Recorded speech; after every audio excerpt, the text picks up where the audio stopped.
مولانا رومی کی دلچسپ حکایات میں سے ایک حکایت، ایک عربی اور سخی خلیفہ۔ ایک دفعہ کا ذکر ہے کہ ایک عربی بہت ہی غریب تھا، گھر میں فاقے اور غربت کا دور دورہ تھا۔ بیوی اسے ہر وقت کوستی کہ تو کمائی نہیں کرتا، وہ توکل اللہ پر زور دیتا۔ بیوی اسے کہتی کہ پہلے محنت کر، پھر توکل اللہ پر زور دے۔ تیرے لیے ایسی باتیں کرنا اللہ کی ناراضگی کو دعوت دینا ہے۔ اس کی بیوی نے اپنے خلیفہ وقت کی سخاوت اور دریا دلی کے بارے میں سن رکھا تھا۔ ایک دن اس نے اپنے شوہر کو مشورہ دیا کہ تو خلیفہ کے دربار میں جا اور اپنی حالت اور اپنی حاجت بیان کر، کیا معلوم کہ اللہ ہماری مدد کرے اور ہمارے بھی دن پھر جائیں۔ عربی نے اس کو جواب دیا، لو بھلا، میں خلیفہ کے دربار میں کیسے جا سکتا ہوں؟ میرے پاس تو اس کو پیش کرنے کے لیے تحفے کے طور پر کچھ بھی نہیں۔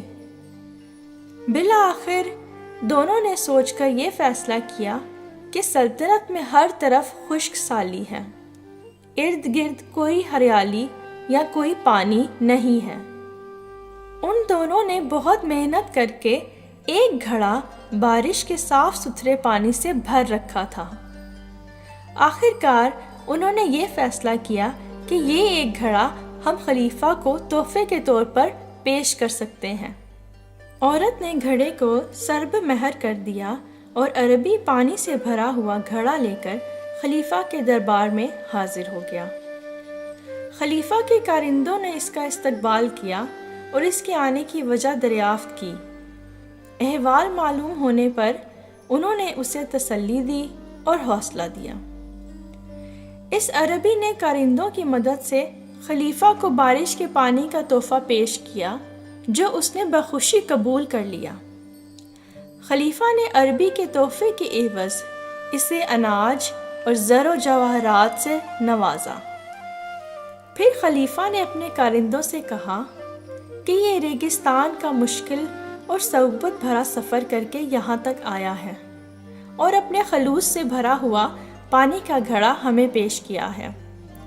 اب تم لوگ اسے کشتی کے ذریعے دریائے دجلہ کی سیر کرواؤ تاکہ اس کی تھکن مٹ جائے۔ لہٰذا ایسا ہی کیا گیا۔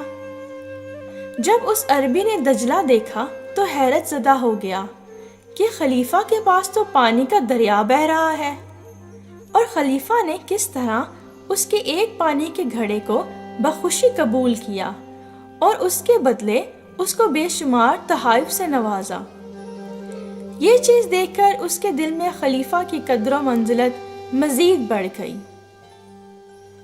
تو سامعین، مولانا رومی رحمۃ اللہ علیہ اس حکایت سے ہمیں یہ سبق سکھانا چاہتے ہیں کہ بہتری کے لیے جد و جہد کرنی چاہیے اور کامیابی کے لیے اللہ پر توکل کرنا چاہیے، اور جب اللہ کے ہاں خلوص کے ساتھ حقیر سے حقیر چیز کا بھی تحفہ پیش کیا جائے تو اللہ وہ قبول کرتا ہے۔ اللہ ایک سخی بادشاہ ہے، اس کے خزانوں سے سب کو ملتا ہے۔ سخی بادشاہ کا ظرف یہ ہے کہ وہ تحفے کی مالیت کو نہ دیکھے بلکہ لانے والے کے خلوص کو دیکھے، اور اللہ انسانوں کے ساتھ یہی کرتا ہے۔ وہ ان کے لائے ہوئے تحفوں کی قیمت نہیں بلکہ ان کے دلوں کا خلوص دیکھتا ہے۔